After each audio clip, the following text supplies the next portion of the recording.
Lessons in home, participation cooking parties, appliance demonstrations, all kinds of good stuff with food all over Long Island. My full-time job in my real life, I work at the New York Institute of Technology Culinary Arts Center, where I manage our public restaurant. I'm also a chef instructor in the program. Many of you have been nice enough to come down and let my students practice. I mean, serve you in the restaurant. We have a good time. Tonight, they asked me to do a show on stews and casseroles.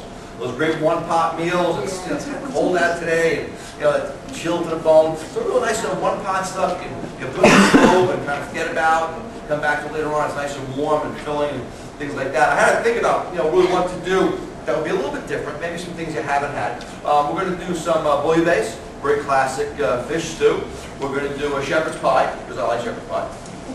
And we're going to do something a little bit different. It's called choucroute. That's the first one you have on your list there. It's really an Alsatian dish. It looks by the ingredients of it kind of German, but a little bit of geography. Alsace is not part of France, it's real close to Germany, so we have a lot of cross influence in there. So those are the three things we're going to do tonight. We'll talk about them a little bit. And as usual, any questions, comments, concerns you have in the course of the show, keep it to yourself. I got too much crap to do with it. See, I behave for the video camera. Like that, edit that. Matt, take that out of there. No problem. No, I'll take it out. If I didn't do stuff like that, people wouldn't know who that guy was. We're going to start off with the choucroute. Choucroute really is a very long cooking, put it in the pan dish. I'm doing kind of a shortcut version of it. Essentially, if I was to do this as the oven recipe, which I gave you the classic recipe, all right? I would take a slab of bacon, the whole piece, I would put it into the pot to reduce it a little bit. I would add all my ingredients, a whole piece of pork loin, whole bratwurst, whole knockwurst, any type of pork product you have. I made it with smoked pork chops. I'm going to put some ham in it tonight. But normally it's cooked as the whole pieces and put in the oven, goes in there for 3-4 hours. I don't think you want to stay till midnight. I know I don't. So we're going to do kind of a shortcut version of it. And it comes out almost the same. So ours has to be cut up before we go. So I cut up some bacon. I'm going to start to render that out a little bit and get some of the fat out of it. And we have a little bit of chopped onion. I have a whole bunch of different pork products. I have some, this is some sliced pork tenderloin. All right, I sliced it up already.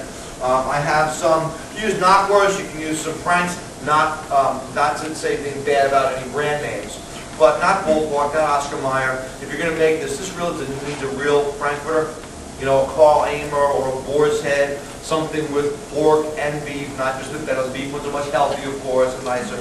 But this really needs a good pork and beef Frank or a nice pork knockwurst and some bratwurst. And I have a little bit of ham and some potatoes. So everything really is going into one casserole dish. You have your vegetable, your potato, vegetable in the form of sauerkraut we have right here, and potato and the meat. I'll even put a little apple in there too. Let me toss some of this stuff aside just a minute. Now we saw it all. And I'm just going to peel up and dice up an apple real quick. Go a long way. And we'll throw some apple in there as our bacon fat starts to render down a little bit. Very classic, very party dish. And who's heard of it and who hasn't heard of it? One person in the room has heard of it. I like doing something a little bit different.